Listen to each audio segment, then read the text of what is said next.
ইংল্যান্ডের নরফোকে রয়েছে একটি পুরান প্রাসাদ, রেইনহ্যাম হল।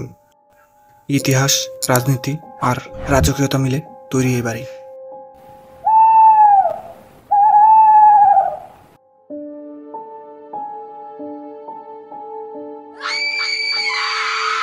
কিন্তু সবচেয়ে বিখ্যাত যে কাহিনী, এক মহিলার আত্মা যিনি আজও ঘোরেন সেই অন্ধকার হলের সিঁড়ি দিয়ে, যাকে সবাই চেনে ব্রাউন লেডি অব রেইনহ্যাম হল। আর এই ঘটনাটি সত্য।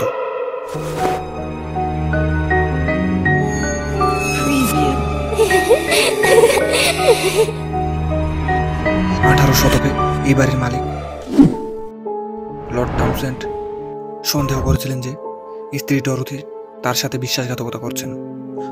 ডরোথিকে তিনি পুরোপুরি গৃহবন্দী করে রাখেন ওই বাড়ির এক কক্ষে, দিনের পর দিন, মাসের পর মাস।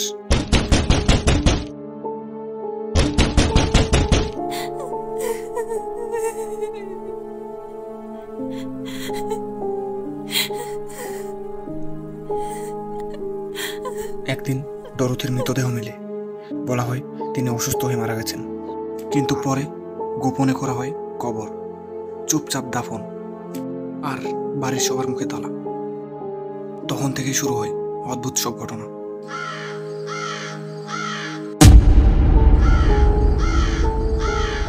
গার্ড বলে তিনি রাতের ডিউটি করার সময় দেখেন কেউ একজন সিঁড়ি দিয়ে নিচে নামছিল, কিন্তু ওর মুখ ছিল না, শুধু উজ্জ্বল চোখ আর ঘোমটার নিচে শূন্যতা।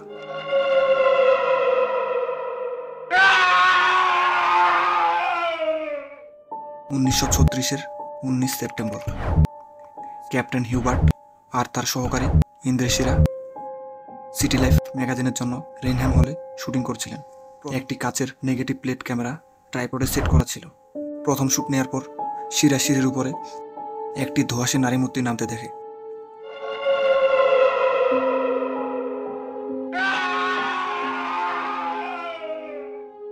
তিনি চিৎকার করে হিউবার্টকে ক্যাপ খুলতে বলে। ঠিক তখনই একটি ছবি তোলা হয়।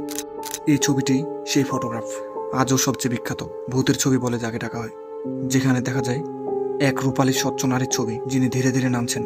তার শরীর ধোয়াটে, চোখ জলজল করছে, আর মুখটা অস্পষ্ট। আজও রাত্রে যদি কেউ ওই বাড়িতে থাকে, বলে হঠাৎ বাতাস থেমে যায়,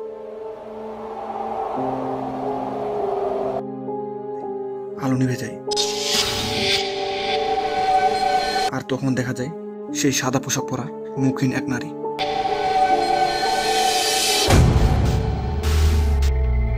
যিনি কিছু খুঁজে বেড়াচ্ছেন। সেটা হতে পারে প্রতিশোধ, না হলে মুক্তি। তাহলে সত্যি কি ভূত বলতে কিছু আছে?